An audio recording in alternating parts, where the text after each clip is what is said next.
Thank you for watching. Subscribe to Story Hub for more stories. Just as we finished dinner, the doorbell rang.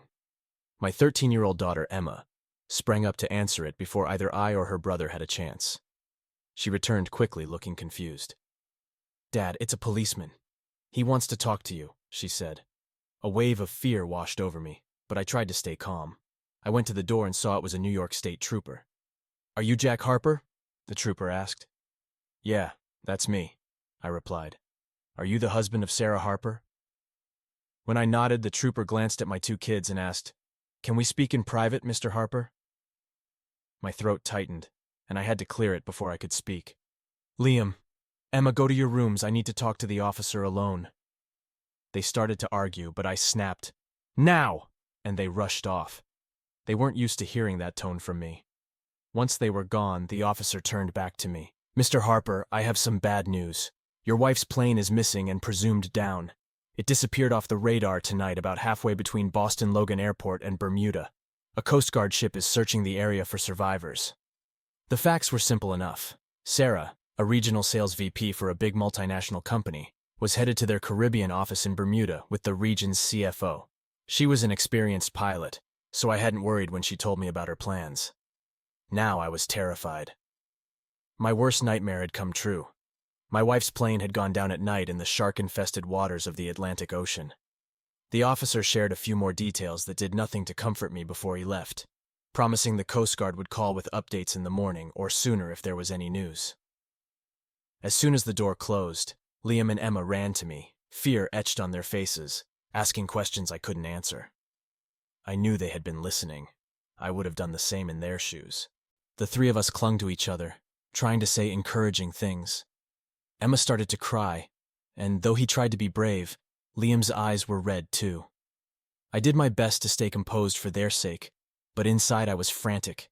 We didn't think about cleaning the dishes or doing homework. We stayed close together for the rest of the evening.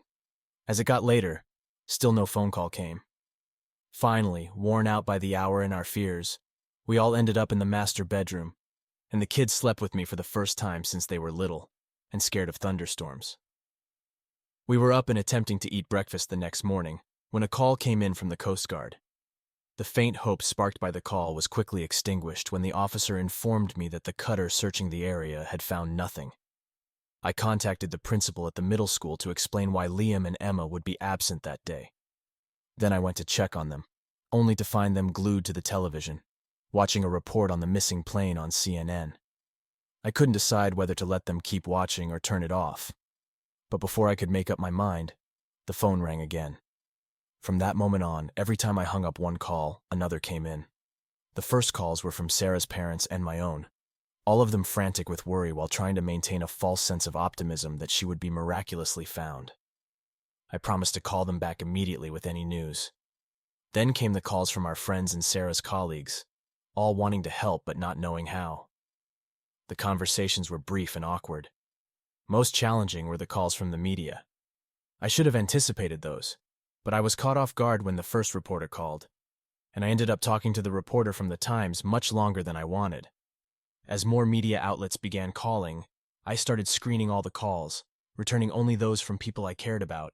During this time, neighbors and friends began dropping by with condolences and food. Initially, their generosity was welcome because I had no energy for cooking, but soon we had more food than we could possibly eat in a week. It was a long-standing tradition to express concern and sympathy with food, but while I appreciated the gesture, each roast and casserole was a bitter reminder that my wife of 18 years was almost certainly dead. The next few days were awful. We became virtual prisoners in our own home, driven by our desire to avoid others and our hope for news from the Coast Guard. I made daily calls to their office in Boston for updates, but the reports were always negative. Then 5 days after the trooper had come to our door, came the news we had been dreading. A Coast Guard officer called to tell me that wreckage from Sarah's plane had been found. There were no signs of any survivors. "I'm sorry, sir," the officer concluded, "but we're going to have to suspend search and rescue operations at this time." I wanted nothing more than to hide away and mourn alone, but that wasn't an option. Instead, I faced a seemingly endless list of painful responsibilities. The worst was having to tell Liam and Emma the devastating news and trying to console them.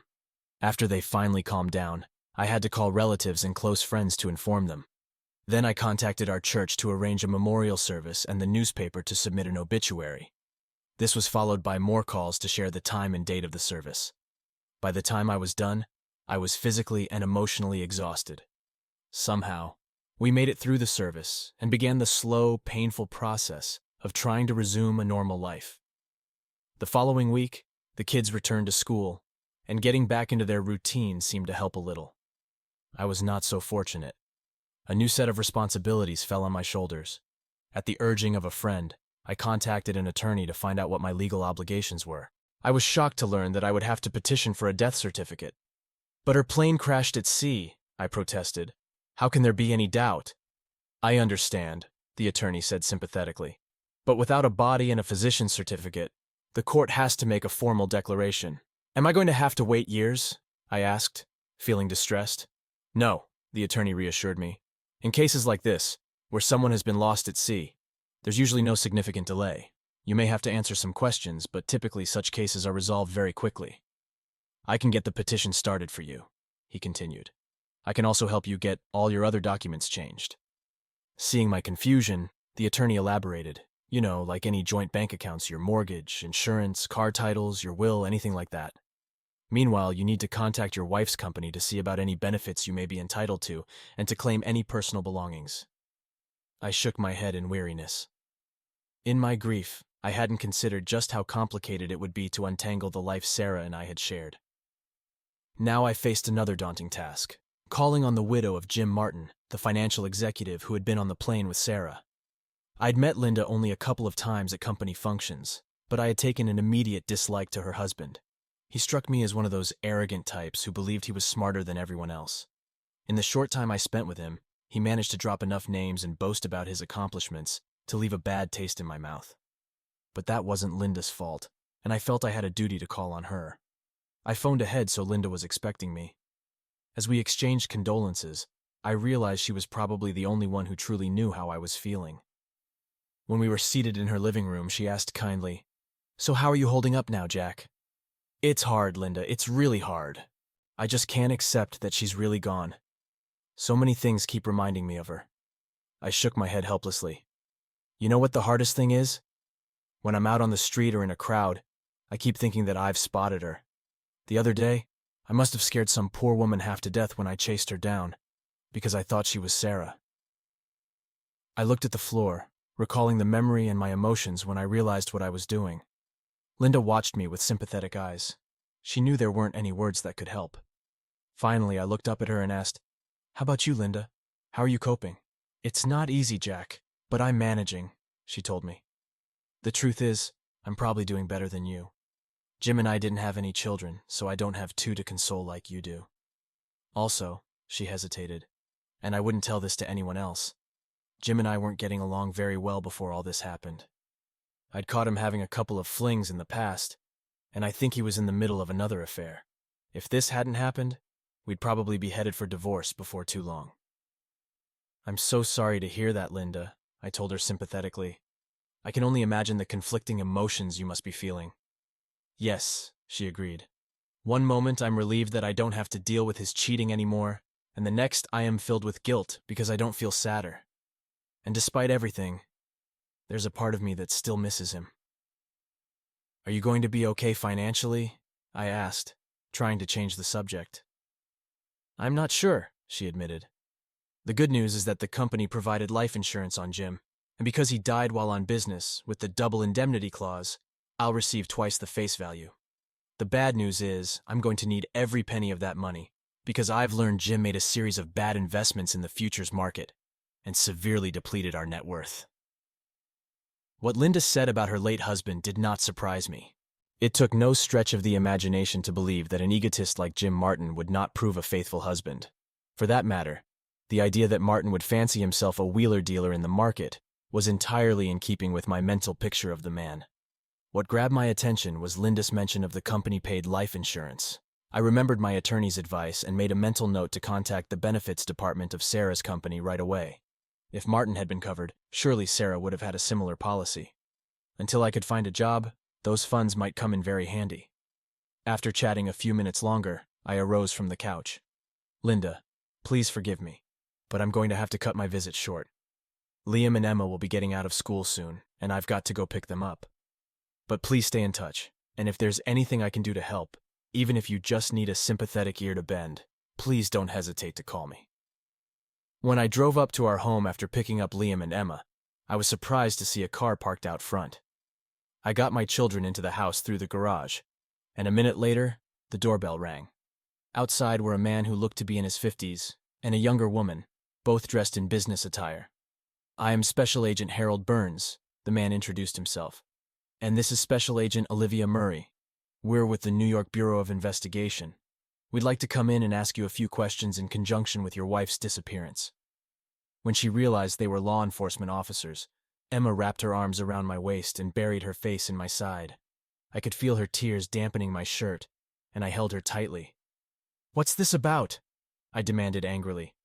Before the first agent could speak, Agent Murray interceded. "I'm so sorry we've upset your daughter, Mr. Harper. All we're trying to do is complete a routine check in connection with your petition for a death certificate for Mrs. Harper. If you'd like us to come back later, we'll try to do so at a time that would be better for you." I ignored her and turned to face my daughter. "It's all right, honey. Nothing bad has happened."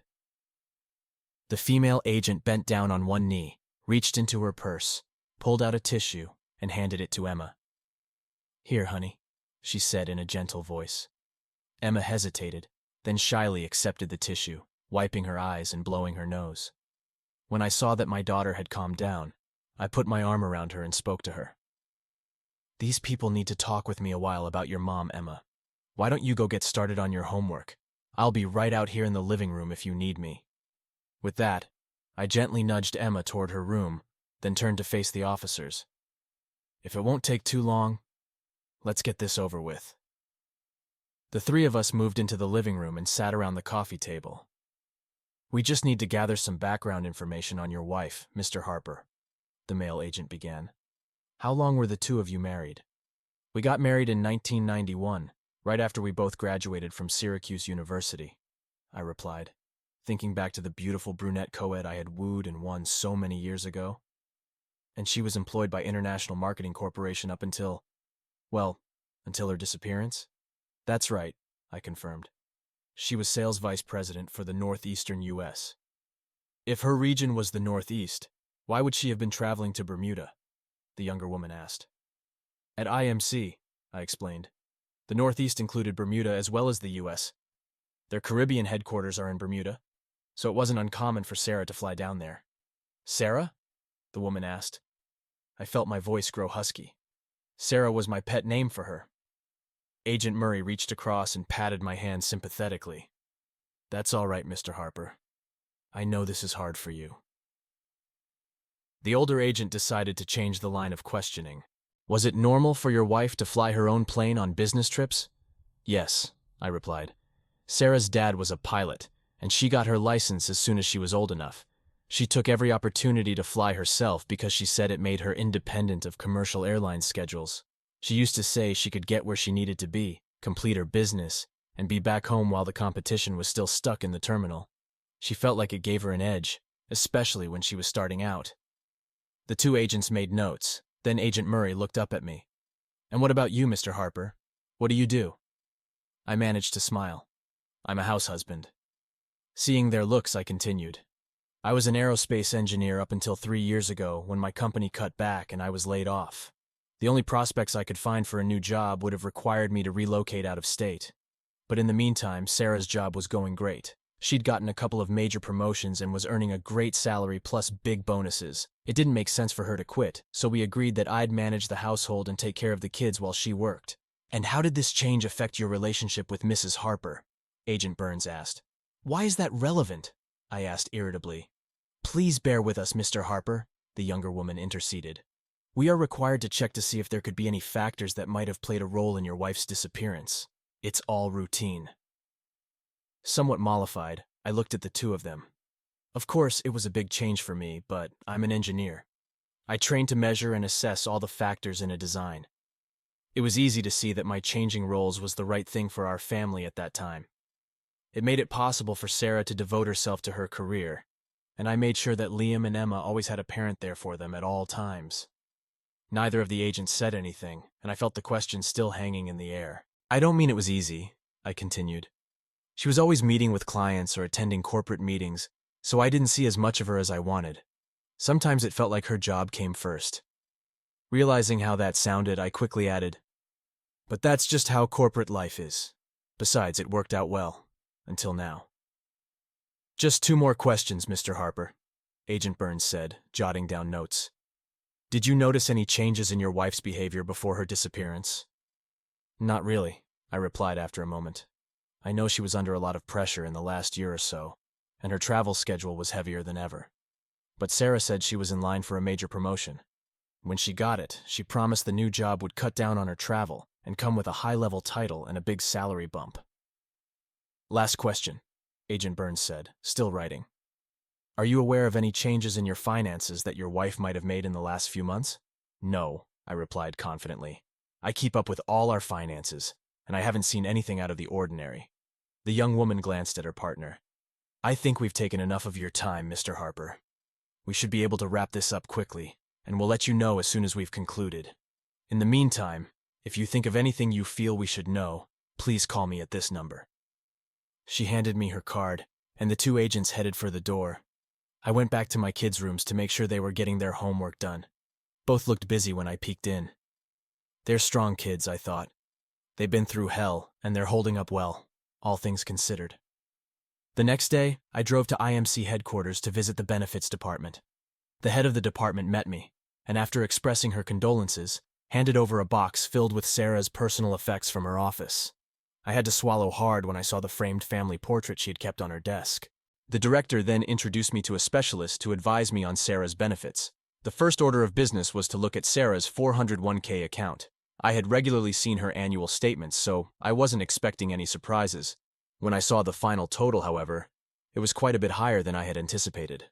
Apparently, during the last year, Sarah had increased her contributions to the plan, putting in more than the company would match.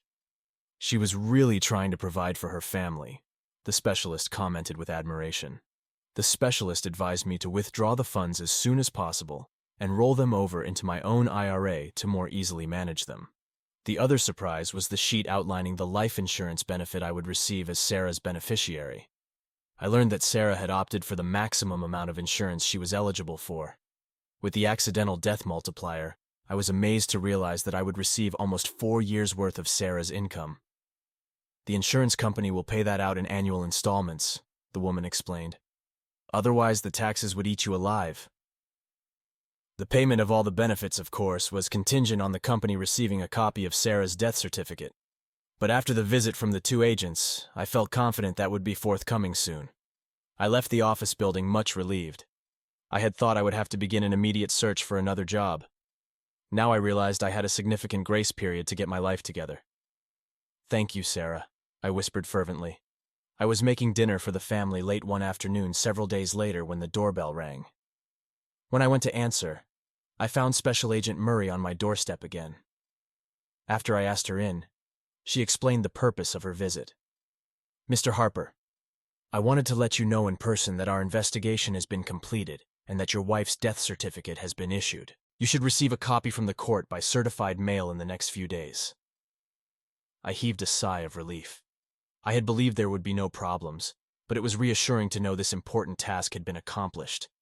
Just then, a panicked scream came from the back of the house, and I was horrified to hear Emma's voice yelling, "Help me, Daddy! Help me!" I turned and sprinted for Emma's room. Celia Murray was right on my heels, her hand reaching for the service revolver in the shoulder holster under her jacket. When I burst into Emma's room, I found my daughter staring at a large red bloodstain on her jeans. "I'm bleeding, Daddy!" she wailed. I was terrified. "What happened, Emma? Did you cut yourself?" As I started for her side, a hand caught my elbow and pulled me back with surprising strength. "Let me handle this," Celia said firmly and pushed me toward the door. "But I protested, but the young woman would not be moved. "I'll handle this, Jack. Just go out in the living room and wait." Something about the authority in her voice made me pause, and with the determined young woman blocking my way, I tentatively stepped back into the hallway. Celia calmly closed the door in my face. After 15 anxious minutes, the door opened, and Celia came out. Before I could ask a question, she grasped my arm. "Emma is fine. You need to go to the store right now and buy a package of sanitary napkins. Get the smallest size they have." "But Emma, Liam," I began to protest. "I'll take care of Emma and let Liam know what's happening. You just need to go to the store and get back here as fast as you can," she said. As I drove to a nearby convenience store, the realization hit me, and I began to berate myself. "She started having her menstrual period, you idiot. You should have realized that immediately." On the return trip, I continued to curse myself for never talking to my daughter about her maturation into womanhood. "Oh, Sarah, I need you more than ever," I thought in self-pity. When I got home, Celia met me at the front door and snatched the bag away from me. After looking at the package, she smiled. "You did good, Dad." Then she disappeared back into Emma's room. After 30 more minutes, Celia reappeared with her arm around Emma, who hung back somewhat shyly. I fell to my knees and hugged my daughter when she came to me. "Oh, honey, I'm so sorry. I should have talked with you about this a long time ago. I just didn't think about it." "It's okay, Daddy," Emma spoke up. "I just didn't know what was happening, and I was scared. Celia explained it all to me. I know what to do now." As she spoke, she slipped her hand into Celia's, and I realized my daughter had made a new friend. I stood and turned to Celia. "Thank you so much. It's a good thing you were here. I guess I panicked for a moment. I'm afraid I'm not so good with girls." Celia smiled, but before she could respond, Liam popped around the corner. "Just because my dumb little sister has her first period, does that mean we're not going to have any dinner tonight? I'm starving." "Liam!"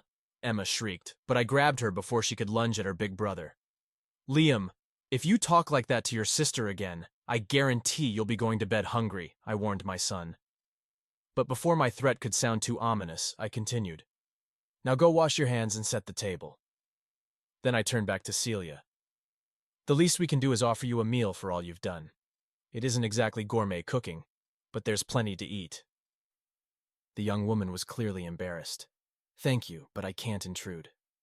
Her protestations were halted, however, when Emma tugged on her hand.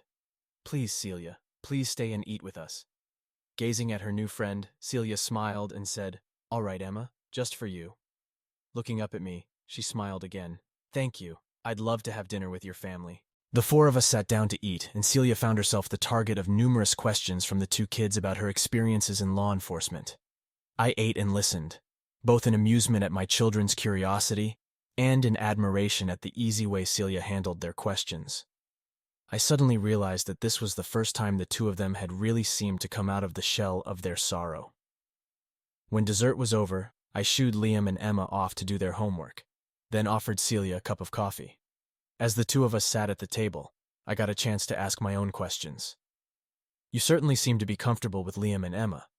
Do you work a lot with young people?" She smiled. "Actually, I come from a big family, 2 brothers and 3 sisters. I was the oldest, so I guess I was second mom to the rest of them." She paused to take a sip of her coffee, then continued. "That's why I knew what to do with Emma this afternoon. I got to walk each of my sisters through the trauma of puberty." She looked at me and smiled again. "For what it's worth, my dad was just as helpless as you were today." I grinned sheepishly. "Well, all I can say is I'm glad you happened to be here. Even when I finally realized what was going on, I still wouldn't have known how to get Emma calmed down so quickly." She smiled to acknowledge my thanks, then her expression grew more serious. "How are they coping with the loss of their mother?" she asked. I sighed. "About as well as can be expected, I think. Emma has been very, very clingy. I think she's really missing the female influence. As for Liam, it's hard to tell. He's been sullen and somewhat withdrawn, but I don't know whether that's the result of Sarah's death or just the fact that he's a teenager now." Celia looked at me sympathetically. "From what I've seen, I think you're doing a great job with them. It's just going to take time for them and for you." With that, she stood and said, "I really enjoyed the meal, Jack, but I've intruded on your family far too long. I need to get going. But if it's all right, I'd like to say goodbye to Liam and Emma." When I nodded, she walked down the hall, and I heard her say goodbye to Liam.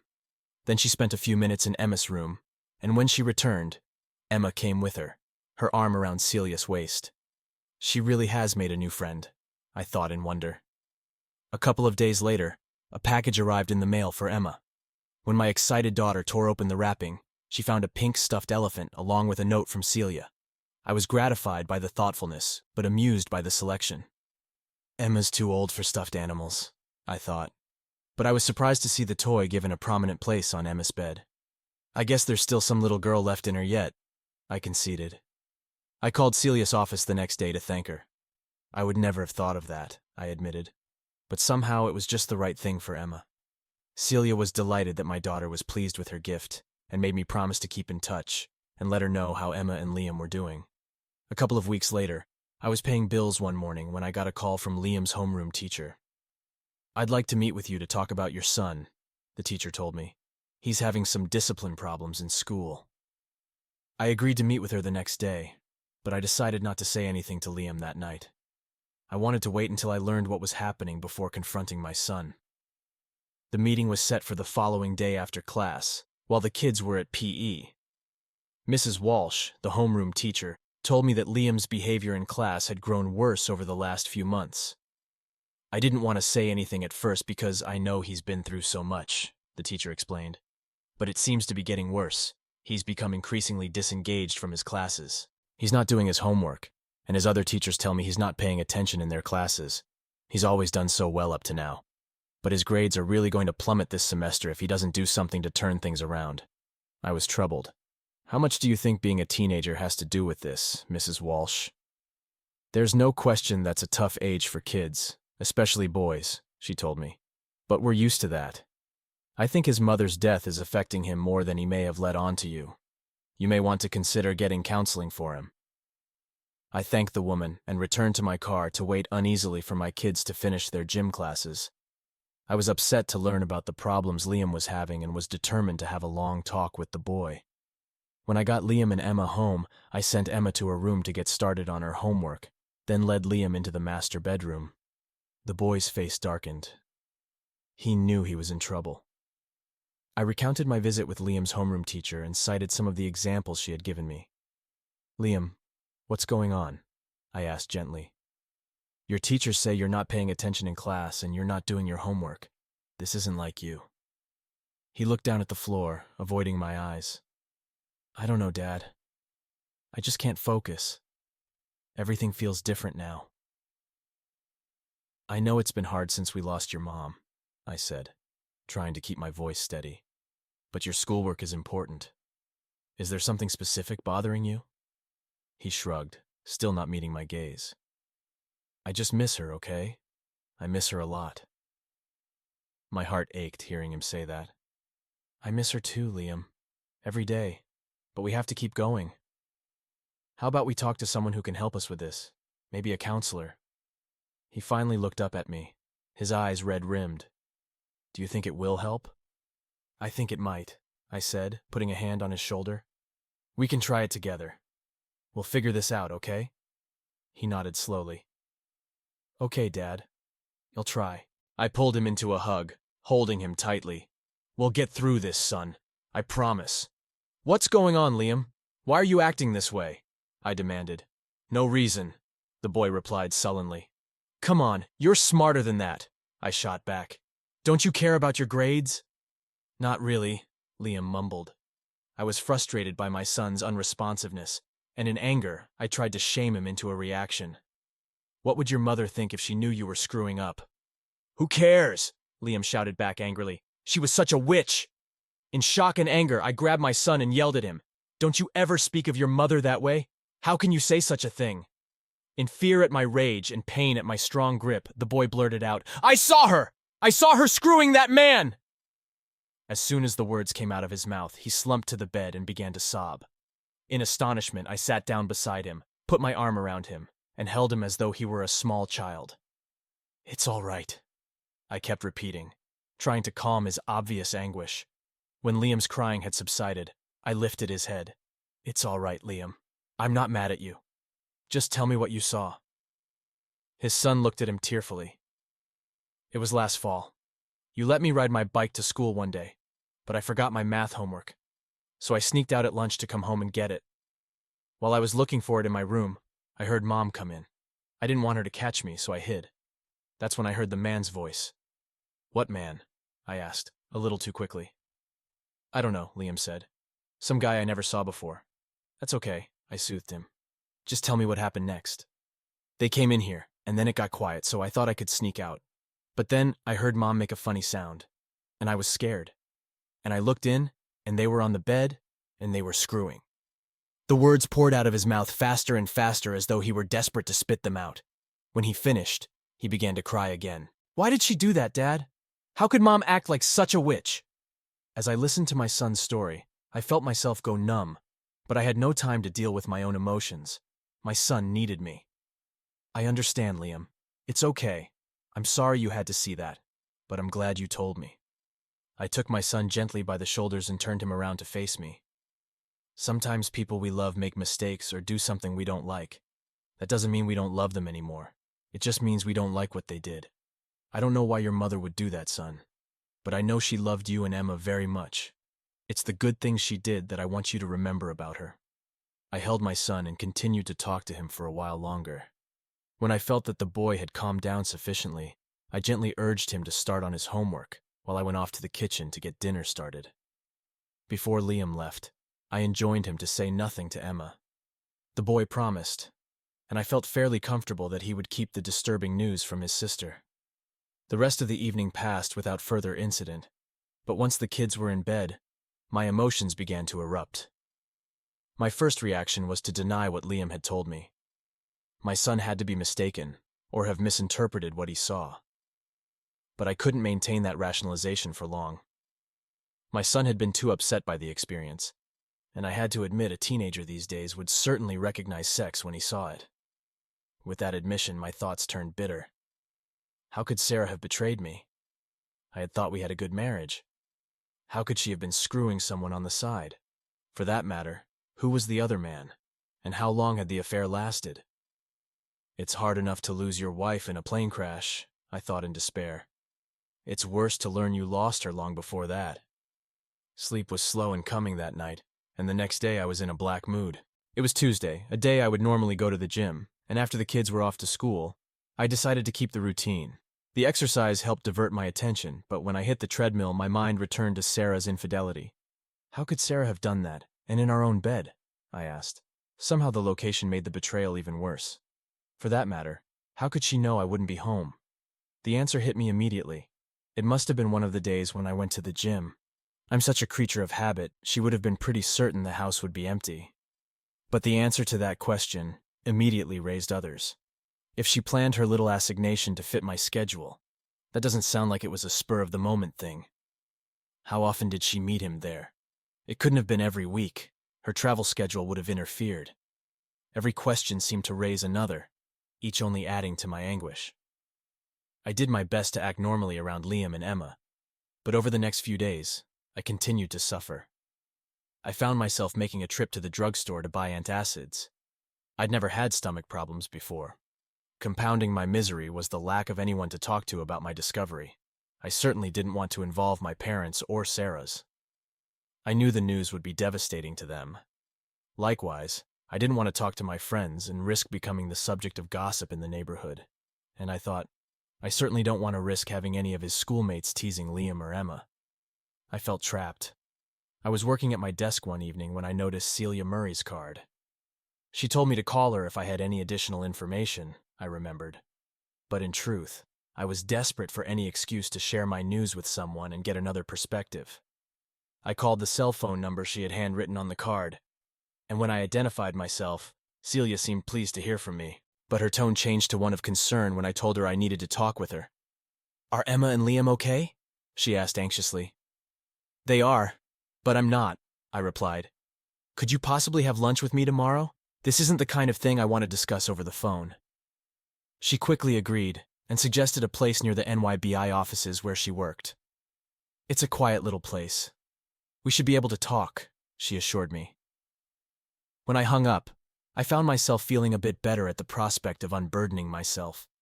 Celia was waiting in the restaurant when I came through the door. She smiled in greeting, but her smile quickly disappeared when she saw the pained expression on my face. After we were seated and had placed our orders, she could stand the suspense no longer. For heaven's sake, Jack, what's happened? You told me to let you know if I had any more information about my wife, I said. Well, I don't know if this is relevant to your investigation, but I just found out that Sarah was cheating on me. As I said that, I was ashamed to feel tears flood my eyes and run down my cheeks. Celia reached across the table and grabbed my hands. Oh, Jack, that's horrible. Tell me what happened. The whole story of the meeting with Liam's teacher, the confrontation with my son, and Liam's anguished revelation came spilling out, interrupted only by the arrival of our food. Celia listened quietly, letting me tell the story at my own pace. Only when I'd reached the end did she speak.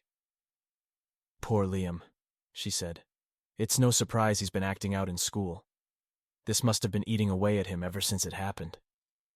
And then with her death, it's no wonder he's been so conflicted. She released my hands when the waitress brought our order, but now she leaned across the table to reach for me again. I can hardly imagine what this has done to you, Jack, she said quietly, and I could see the sympathy in her eyes. Was there any indication that something was wrong? Now that you look back, did you see any clues? No, I said. I can't say I saw anything. You know what they say. The husband is always the last to know. I looked down at my untouched plate for a second, then back up at her. Ever since she got her big promotion, our sex life had fallen off pretty sharply. But between the pressures of her new role and her travel schedule, I figured it was understandable. I didn't like it, but I felt like I had to accept it for our family's sake. She kept telling me things would get better once she moved up to the national level. But I paused. I guess that wasn't to be.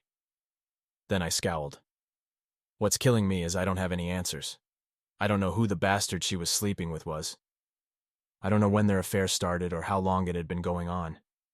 I don't know if she was in love with the guy or if she was planning to leave me. Worst of all, I don't know why she would do that to me and the kids. Celia squeezed my hands. Jack, please listen to me. The truth is that you're not likely to ever get the answers to your questions. You're going to have to let all that go. With her death, none of that matters anymore. All you can do is focus on taking care of your family and yourself. I know you're right, I said, but it just hurts so bad to be betrayed that way. It makes me wonder when she stopped loving me. No, Celia said fiercely. You're wrong. Whatever else may have happened, it's clear that Sarah still cared deeply about you and the kids. Look what you found out at IMC. She bought the maximum life insurance to make sure you all were protected. She maxed out her contributions to the 401k plan to put money away for your future. I don't know what else happened in her life, but those sure look like caring acts to me. Thanks, Celia. I'll try to remember that. She gave my hands another squeeze and then let go, sitting back in her chair. It's going to be tough, Jack, but you're strong. You can get through this. I nodded, feeling a bit of the weight lift off my shoulders. I hope so. I really do. I need to be strong for Liam and Emma. They deserve at least that much from me. You'll be strong for them and for yourself, Celia said with conviction. And if you ever need someone to talk to, you know where to find me. Thanks, Celia. Your support means a lot. She smiled, a warm and reassuring gesture. Anytime, Jack. Anytime. As we finished our meal, the conversation shifted to lighter topics, and for a moment, I felt a sense of normalcy return. Celia's presence was a balm for my troubled mind, and her words gave me the resolve to face the future, no matter how uncertain it seemed. As we stood to leave, I looked down at the table. Neither of us had touched our food. I guess I'm not a very good lunch date, I said wryly. Don't worry about that, she replied lightly. Missing a meal or two is probably a good thing for me. I looked down at her slim shape. It sure looks good to me, I thought. Then I was startled to realize I was thinking about her in a sexual way. It's been a long time, I told myself ruefully. As we walked out the door, she took my arm. Please stay in touch, Jack, and let me know if there's anything I can do. I'd really like to help. Then she reached up and gave me a kiss on the cheek. As she turned away, I thought I saw a hint of a blush on her cheeks. Driving back home, I was surprised to find that my mood had lightened. I guess I really needed to get that off my chest, I told myself. The next Saturday, I had been out in the yard picking up limbs that had fallen during a storm. When I got inside, I saw Emma talking on the telephone. I turned to Liam, who was standing nearby. "Did someone call?" I asked. "No," Liam said dismissively. "She's just talking to her new BFF, Celia." I was surprised. "Does she call Celia often? And what's a BFF?" "Oh, Dad," Liam replied in exasperation. "You're so out of it. BFF is best friend forever." Just then, Emma looked up and saw me. "Dad, can we ask Celia over for dinner?" "Let me talk to her," I said, extending my hand toward my daughter. When she handed me the phone, I said, "Hi, Celia. I guess you heard that. Would you like to have dinner with Emma tonight? Liam and I will be here too." I heard her melodic laugh, followed by a quick acceptance. "Great," I said. "Why don't you get here about 6? After we concluded arrangements, I hung up and turned to my daughter. "Well, she's coming," I said. "I hope you're happy." "Oh yes, Dad," she squealed. "Well, in that case, you and Liam need to start doing some straightening up around here so she doesn't think we live like pigs." "Oh, Dad, do I have to?" Liam complained. But before I could reply, he turned and started to pick up the clothes he'd left in the den. He's still a teenager, I thought, but he seems to be doing better. As I turned and headed for the kitchen, I began to consider what dish I could make. Definitely something better than spaghetti and meatballs, I thought, remembering the first time Celia had eaten with us. I finally decided on a fish dish I considered one of my specialties. I felt confident in my ability to make it, and the kids liked it well enough, which was always a plus. To do that, I knew I'd have to make a trip to the grocery store. Explaining my errand to Liam and Emma, I enjoined them to stay in the house till I got back. I found a nice piece of salmon in the seafood department and then decided to pick up some dessert from the bakery. I ought to pick up a nice bottle of wine while I'm at it, I thought, and turned my cart down the appropriate aisle. After finding what I wanted, I made a detour to the store's floral department and picked up a bouquet for the table. On my way home, I began to think about what I was doing. I'm really going all out on this meal, I realized in surprise. I finally decided it was because I owed Celia a good meal. After all, I did ruin her lunch, I told myself. Celia rang the doorbell promptly at 6, and before I could get to the door, Emma was already showing her in. To my amazement, even Liam deigned to present himself, and the teenage boy actually made a little polite conversation. For my part, I found myself feeling a bit awkward and inarticulate. But if she noticed, Celia made no sign. Instead, she chatted happily with Emma, and willingly went with her to see something the girl wanted to show her in her room. By the time the two of them reappeared, dinner was almost ready. The meal proved a great success. Celia was suitably impressed by my cooking skills. "Oh, a man who can cook. Mother warned me about men like you," she teased, and was also clearly at ease with my kids, both of whom chattered away to her in response to her questions. When dessert was finished, she insisted on joining in the cleanup, and with her help, the dishes were soon cleared, rinsed, and put in the dishwasher to be run later. At that point, Liam wandered off to resume a video game he had paused, and Emma wanted to watch a favorite program she had recorded. So the two adults refilled their wine glasses and wandered out to the living room. "Jack, everything was wonderful," Celia complimented me. "I don't know when I've had such a good time. Thank you so much for asking me." "I think Emma would never have spoken to me again if I hadn't," I laughed, and Celia joined me. "She's a wonderful young lady, and you're lucky to have her," she responded. "And her dad does pretty well too." I felt my face flush, but then Celia's face took on a more serious look. "Jack, in addition to having a lovely time with you, I'm glad you invited me because there's some information I want to share with you." I caught the new tone in her voice and looked at her curiously. "This is highly confidential, Jack, but I feel I know you well enough to trust you, and it concerns you at least indirectly." Now she definitely had my attention. "As you know," Celia began, "the NYBI had to make a routine investigation before a death certificate could be issued for your wife. And as you also know, we found nothing to give us any reason not to proceed with the declaration, which was duly issued." She took a deep breath and continued. "Naturally, we did the same thing on Jim Martin, but there we found a few oddities. For one thing, it appears he was in financial trouble after a series of bad investment decisions." I nodded. What Celia said mirrored what Linda had told me. Moreover, in the last few weeks, Celia went on, the security department at IMC let us know that they have uncovered what appear to be significant irregularities in the Northeastern Region Accounting Department, the function that Jim Martin headed. Even more disturbing, they believe they've uncovered a fraudulent invoicing scheme that may have embezzled millions of dollars from IMC, and Jim Martin appears to have authorized it. Poor Linda, I commented. She didn't deserve this.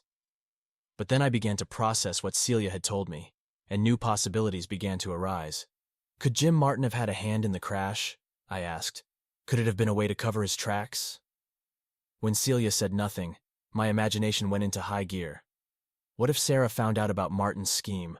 What if he murdered her to silence her and used the plane crash to hide the evidence? Could he still be alive? Maybe he's tucked away in some villa by the sea, laughing at all of us. Slow down, Jack, Celia urged. You're getting carried away. The most likely scenario is still that the plane went down unexpectedly, just like we've thought all along. If Martin was indeed involved in an embezzling scheme, the crash cut short his plans.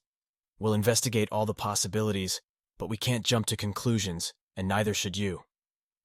But it was hard for me to turn off my imagination. You don't think Sarah could have been in on it, do you? I asked abruptly. Celia sighed. It's not impossible, she conceded, but we don't think it's likely. In the first place, if she were involved, that would mean she was planning in advance to abandon her family. It's unusual for a mother to abandon her children, especially kids their age, she said, gesturing toward the kids' rooms.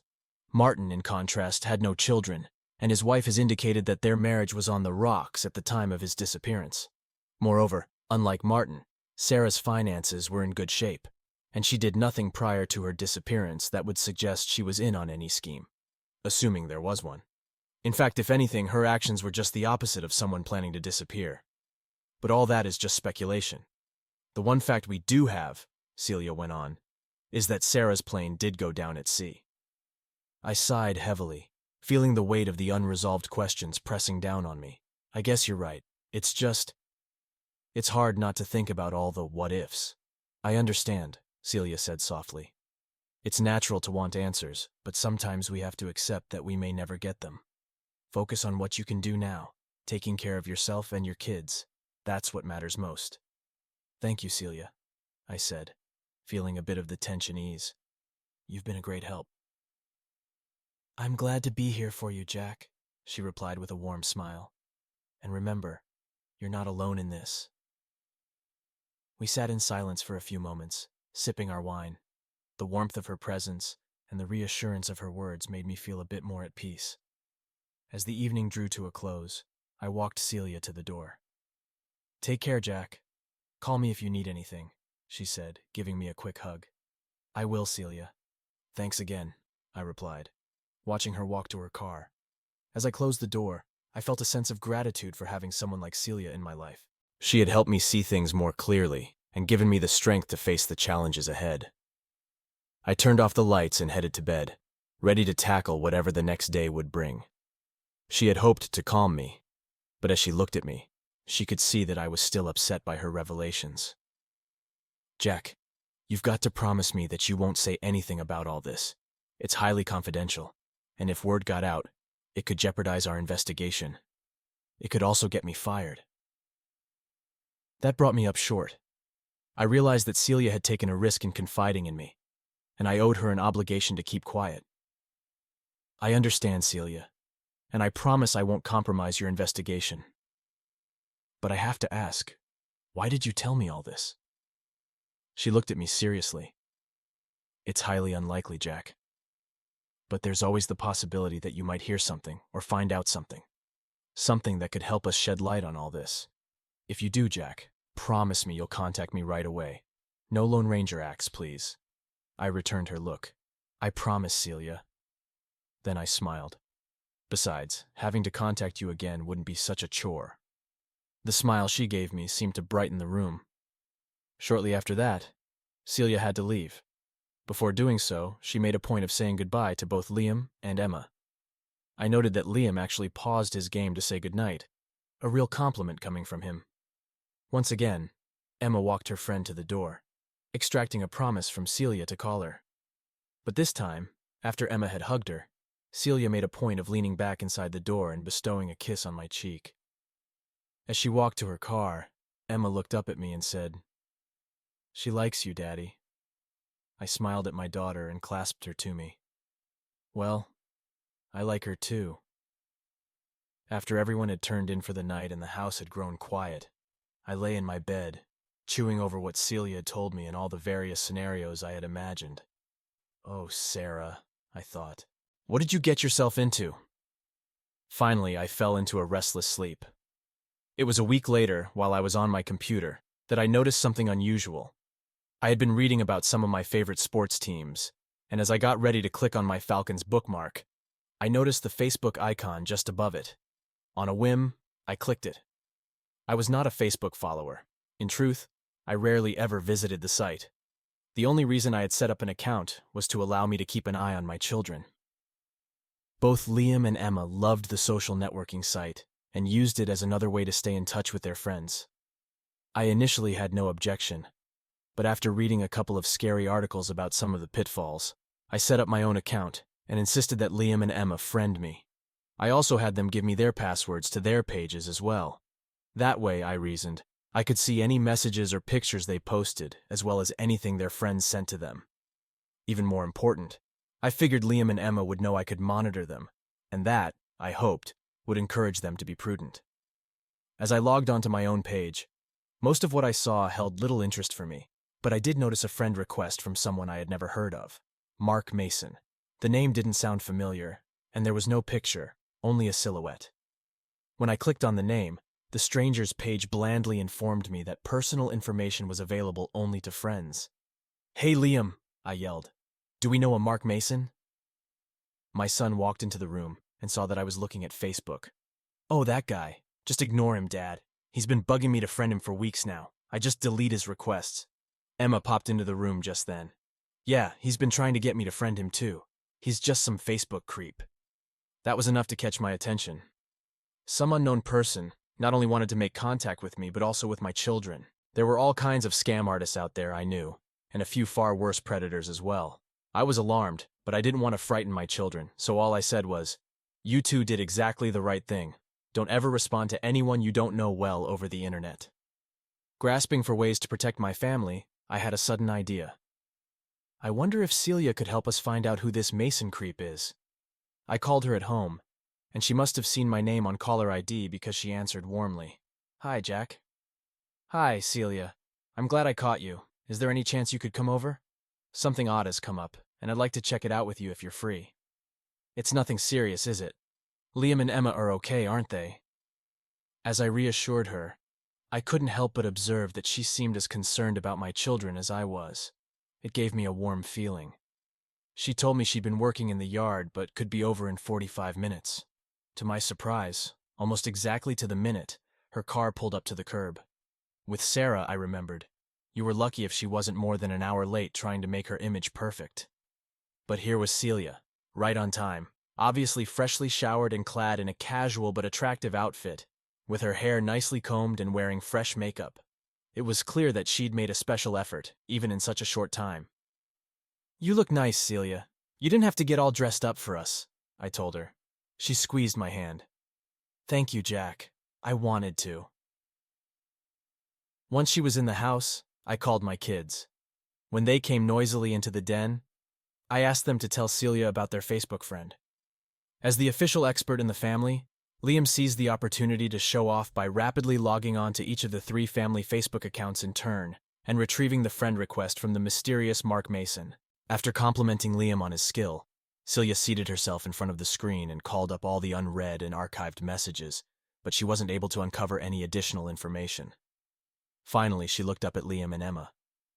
"The most likely answer is that this is some kind of marketing ploy. If you had accepted the request, you'd probably be receiving all kinds of ads for junk you don't want or offers for imaginary gold from Nigeria. There are some bad people out there, and you should never give any information about yourself to strangers, okay?" The 2 kids nodded solemnly, and I thought to myself that hearing that message from Celia probably had more impact on them than when I had given it. It had grown dark outside while we'd been working at the computer, and I knew my kids would soon be hungry. "Celia, we're probably going to go out to get some dinner in a little while. It won't be anything fancy, just a family-style restaurant. But we'd love to have you join us if you can. Immediately, as I had known they would, Emma and even Liam began to clamor for her to come with us. She laughingly surrendered to the inevitable. The four of us piled into my sedan and headed off to a casual place not far from our home. As we drove, Celia began asking the two kids about some of what she'd seen posted on their Facebook pages, and soon Emma and Liam were eagerly talking about their friends and activities. As I listened to the conversation, I marveled. Celia probably already knows more about what's going on in Emma's and Liam's lives than Sarah ever did. I recalled that on the rare occasions before her death when we'd all gone out together, Sarah's conversations revolved mainly around her job. I felt guilty for my disloyalty, but I knew it was true. The lively conversation continued through dinner and the trip back home, and I was pleased when Celia came in the house with us. The kids promptly plopped themselves in front of the TV and asked Celia to come watch with them, but she begged off. I need to talk with your dad a while. She took my hand and led me into the living room. After we were seated, her face grew serious. I didn't want to alarm Liam and Emma, but I don't really think those Facebook requests were a marketing ploy.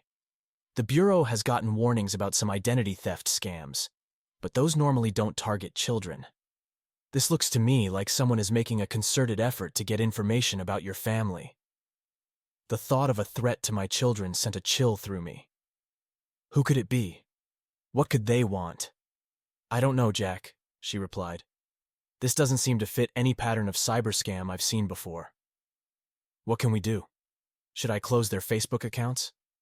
Should I keep them off the net altogether? She looked thoughtful. I don't think that's necessary as long as they're careful and don't have any interactions with strangers. And if they get nonsense emails with embedded websites, warn them never to click on the links. She thought some more and spoke up. The trouble with the internet is that it's so amorphous. You can't tell who you're dealing with or where they are, but it's not quite as opaque as most people think. I've got a friend with the federal government who might be able to help us. He probably can't find out who Mark Mason is, but he might be able to tell us where he lives. Let me make a phone call on Monday, and I'll let you know what I find out. With that, she arose and went into the den to say goodnight to the two kids. When she returned, I walked her to the door, but before I opened it, I hugged her. You've been like a guardian angel to us, I said earnestly. I don't know what we would have done without you. She looked me in the eye for a moment, then gave me a quick kiss on the lips. I don't know whether I want to be an angel, she said with a wink. They don't have all that much fun. Then she turned and walked rapidly to her car, leaving me standing there bemused. True to her word, Celia called me late on Monday morning. Do you know anyone in Palm Beach, Florida? She asked. Not a soul, I replied. Well, whoever Mason is, he set up his Facebook account from a zip code that starts with 334, so he's somewhere in Palm Beach County, she said. I can't imagine why anyone in Palm Beach would be trying to connect with us, I said. But at least he's not anywhere nearby. That's reassuring. I agree, Celia said. Furthermore, we've traced a lot of scams to South Florida, so maybe this really is only some new kind of internet scheme. Just be sure Liam and Emma don't have anything to do with those friend requests. I will, Celia, and thanks. I feel a lot better about all this. I'm so glad I could help, Jack. Despite what I had said to Celia, I was not reassured at all. On the contrary, I felt as though my children and I were under a continuous assault. First had come the terrible news of Sarah's death, followed by poor Liam's revelation that his mother had cheated on me. Then I had been told that Sarah might have been involved in some crooked business dealings before her death, and now some unknown person was trying to get information on my children. I felt like we were under siege, and I decided I was going to fight back. My first priority was to find the enemy in Palm Beach County and confront him. But how could I do that? A quick check online showed the county had a total population of 3 million. Searching for Mark Mason would be like looking for a short stick in high grass. Besides, I thought, the name was just as likely to be a phony. My orderly mind continued to wrestle with the problem. Then an idea hit me. If I can't find Mason, maybe I can get him to find me. A plan began to take shape in my head.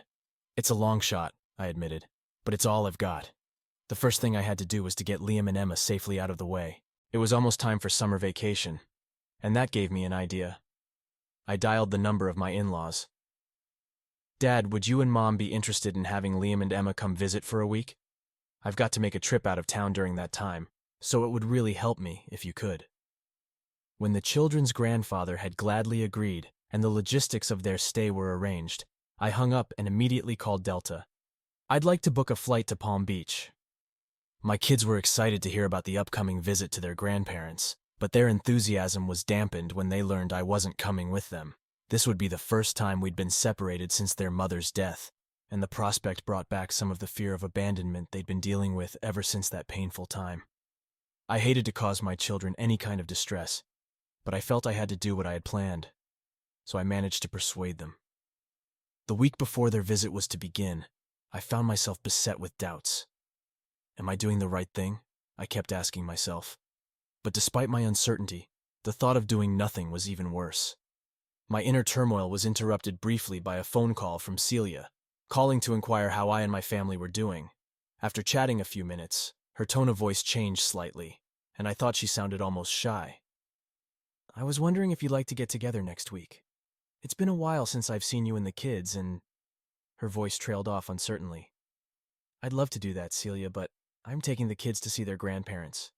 Then we'll be gone all week. Oh, she said. I understand.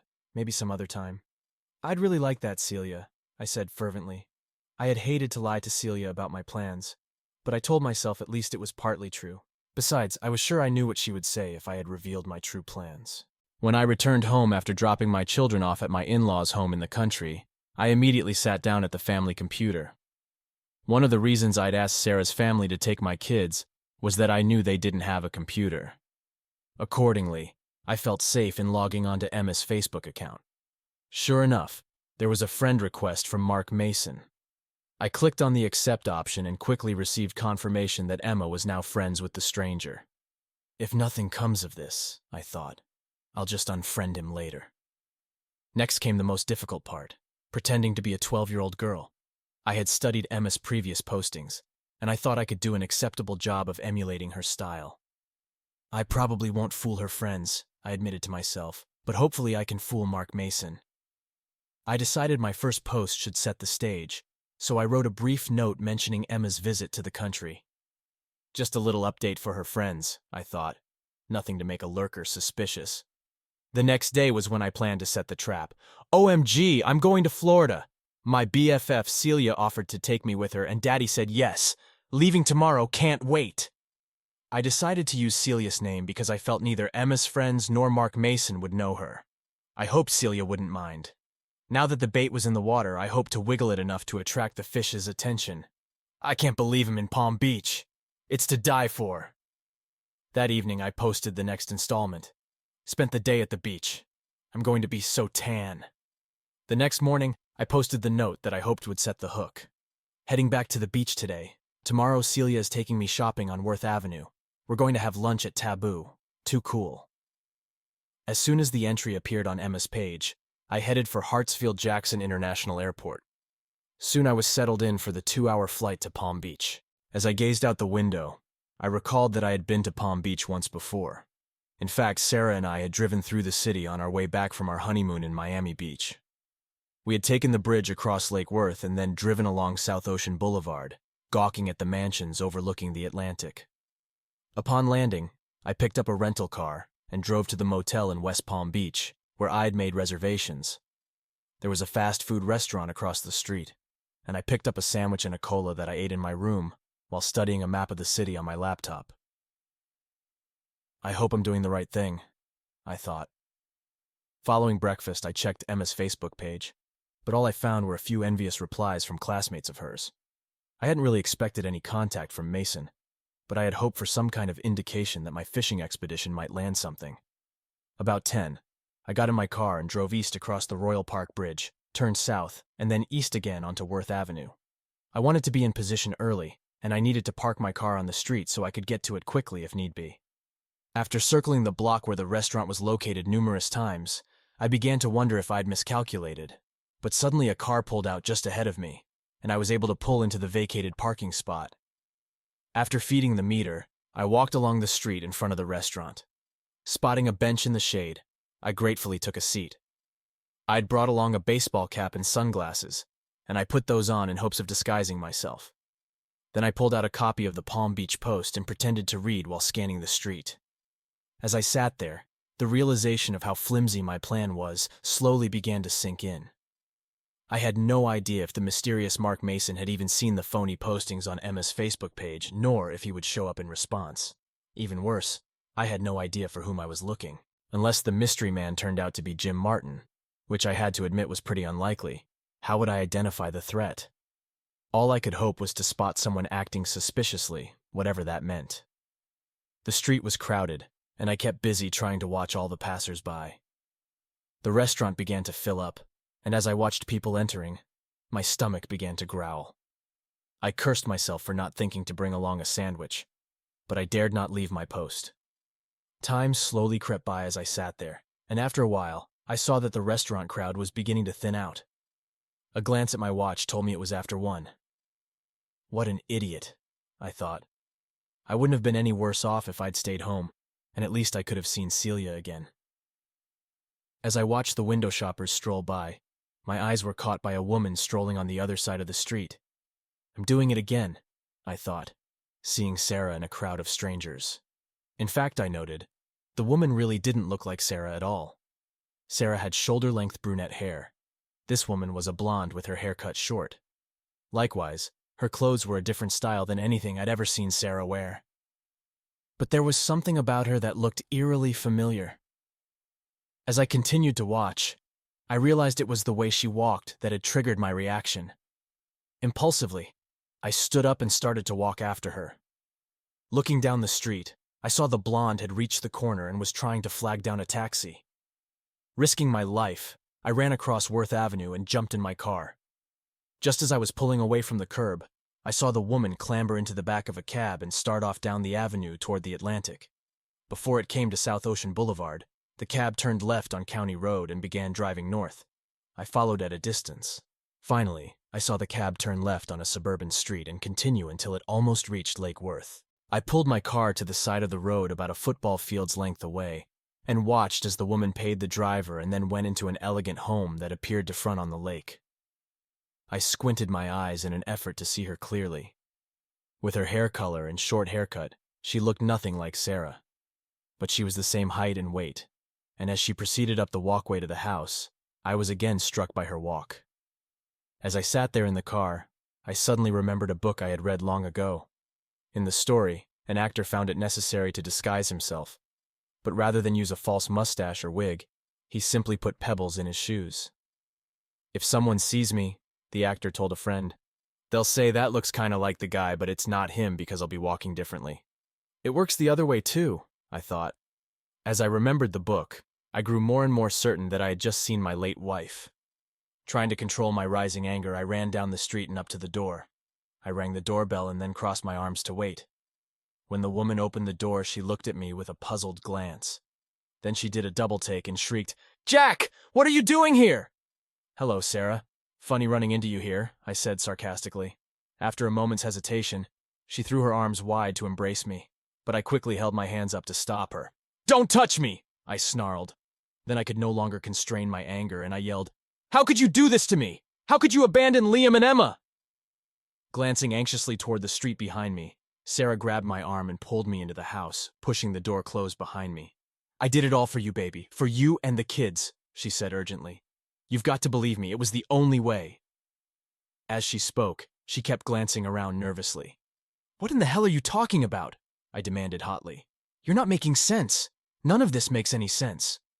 "Sit down, baby," she urged me. "You've got to let me explain." She was still speaking loudly and was nervously rubbing her hands together as she took a seat and encouraged me to do so. An icy calm came over me as I sat down. "All right, Sarah, I'm listening. I was so close, baby. I had the big job I wanted in my pocket. But then the damned economy began to tank. I knew if I could just keep the region's numbers up a little while longer, the economy would come back and the promotion would be in the bag." She gave me a pleading smile and held her hands palm out toward me. "And Jack, once I got that job, we'd have been on Easy Street. No worries about paying for college for the kids, no worries about retirement, no worries ever again." I could barely contain myself. "This was all about money and your position in the company. Sarah's hands fell back in her lap. So Jim and I… Jim Martin? I said darkly. Yes, she went on, not reading my mood. You met him. Anyway, he and I figured out a way to pull some sales forward from our biggest accounts. We knew they'd come through eventually. We just booked them early in the current quarter. All the other regions were reporting big sales declines, and we were pulling in major increases. Corporate was just blown away. We earned the biggest bonuses the company has ever paid, she said proudly. Then the smile slipped from her face like a tissue dropping to the floor. But the economy got worse instead of better, and when Jim told me it was all going to come out eventually, I knew we had to do something. We knew we'd need a lot of cash to pull it off. So Jim set up a dummy supplier account and began sending fake invoices to IMC. They're so sloppy and wasteful at that place, they never even noticed. So you plan to fake your deaths in a plane crash to cover your tracks? I asked. That's right, baby, she said, as though I were her star pupil. With enough money, it's not hard to get somebody to leave a Zodiac motorboat with a GPS signal out in the Caribbean. We just homed in on the signal and crash-landed right beside it.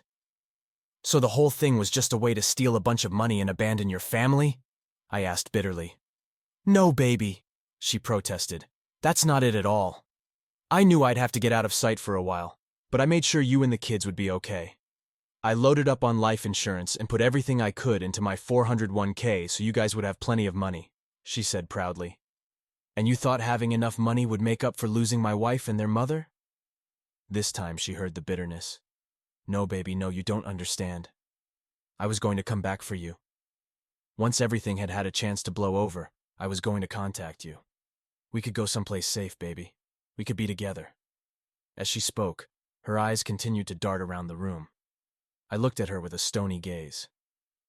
There's just one thing you've left out, I said in a flat voice. What's that, baby? She asked. You forgot the part about you screwing Jim Martin, I said. She was startled at first, but then she stood and lifted her arms to me. No, baby, it wasn't like that. Jim and I just worked together. We were never more than colleagues at work. Don't lie to me, Sarah, I snapped. Liam saw you two together in our bedroom. She gasped. Oh my God, Liam saw us? Oh, that's terrible. A sob caught in her throat, but then she recovered and straightened up again. It was just the one time, baby. He told me he wouldn't help me unless I gave myself to him.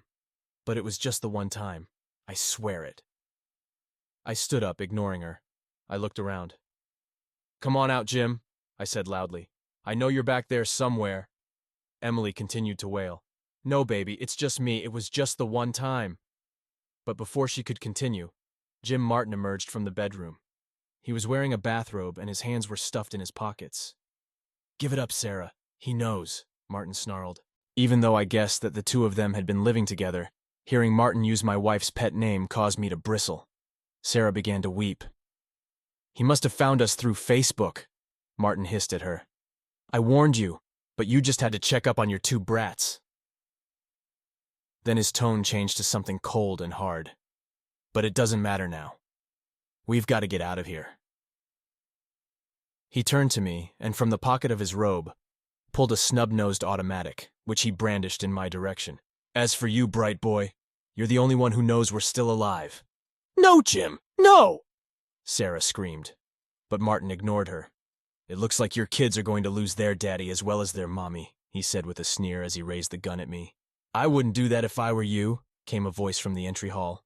All three of us jerked around to look in amazement as the figure of Celia Murray emerged, holding her Smith & Wesson automatic leveled at Martin. Before he could react, a second voice spoke up from behind him. Drop the gun, Martin. It's all over. Special Agent Harold Burns stepped out of the kitchen, his pistol also trained on Martin. The former accounting executive glared at the two agents with hostility, but then his shoulders slumped, and he dropped the gun to the carpet and slowly raised his hands.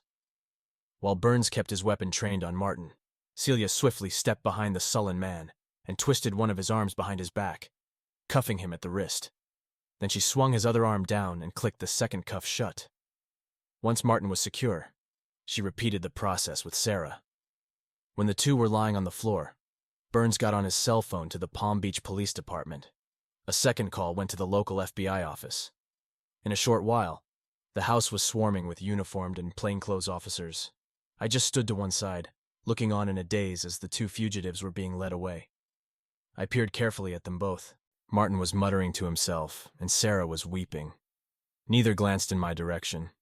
When they were gone, Celia went over to Burns and gave him a hug and a kiss on the cheek. "Thanks for coming with me, partner. I owe you big time." The older agent smiled. "No, you don't owe me anything. Solving this case is going to look real good on both our records." As Burns left, Celia finally looked at me. To my amazement, she walked over to me, threw her arms around my neck, and began to sob. "You big idiot! Don't you ever do that to me again! You could have gotten yourself killed!" I held her tightly until her crying subsided. Then I tilted her back away from me enough to look at her face. "What are you doing here? How did you know where to find me?" She smiled through her tears. "Emma called me to chat. When she told me that you weren't with them at their grandparents' house, I got suspicious you were going to do something stupid and started checking around. When I saw her posts on Facebook, I called the airlines and found out you had booked a flight to Palm Beach. I talked Harold into coming with me, and we've been following you ever since this morning." She shook her head. "We almost lost you when you took off after that taxi, but Harold guessed which way you turned, and he was right." I held her even tighter. "I guess you really are my guardian angel," I said, and kissed her. 2 years later, I pulled the collar of my coat tighter around my neck. The humidity was high as always, and the wind off Puget Sound was cold and damp. Still, I thought, it feels good to be here. The past 2 years had been hard in many ways. While it had been a terrible shock to me to find my wife alive, the impact on Liam and Emma was even worse. Having to see her brought to trial and convicted on multiple criminal charges only added to the family's pain.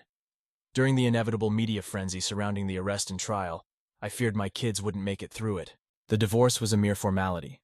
Sarah might no longer be legally dead, but she would be spending the next 12 years of her life in Arendelle State Prison.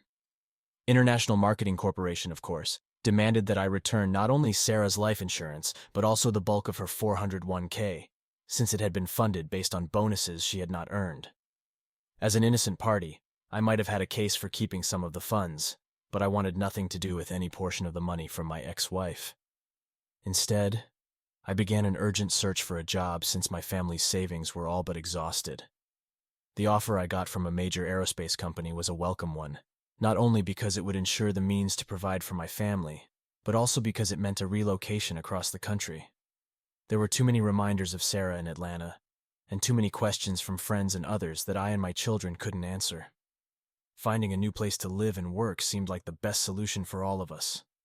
I hated to leave the state where I and my children were born, but I was ready to embrace the Pacific Northwest and start a new life.